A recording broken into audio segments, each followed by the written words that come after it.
gusto ko matuto ng financial planning. The problem is, marami mga obstacles in achieving financial security.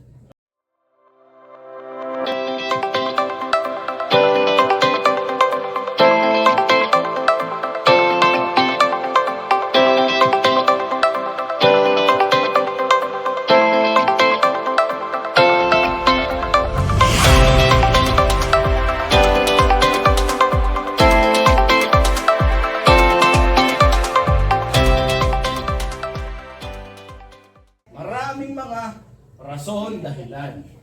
Agree. Di ba? Sinasabi. Di ba? Not having enough money left for savings.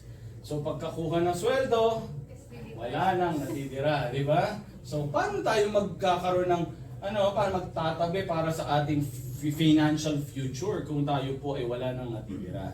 And then ito naman po, marami ding miyembro ng BNG. Ano yung BNG? Di ba? Bahala na gang, di ba? So, Brad, paano pag nagkasakit ka? Bahala na. Paano pagka dumating na sa college yung anak mo? Bahala na. Di ba? So, hindi pwede yun. And yung iba naman gusto mag-save. Pero hindi marunong kung paano, saan. Kaya iba marami naluloko di ba? Yung 5,000 mo, nagiging 5,000 ko. Ano mo yun? Okay. So, merong iba yung nakapagpunta na ng tricycle, dating may kotse. Di ba? So, hindi marunong, di ba? Kaya, ayaw natin mangyari sa inyo yun. Higpit na ng higpit ng sinturon, yung kumot, paikli na ng paikli kasi namamaluktot na. Hindi na alam paano bayaran. Di ba? Kaya mga Pilipino, pag may kailangan ng pera, sila ay nagiging foreigner, pumupunta ng London.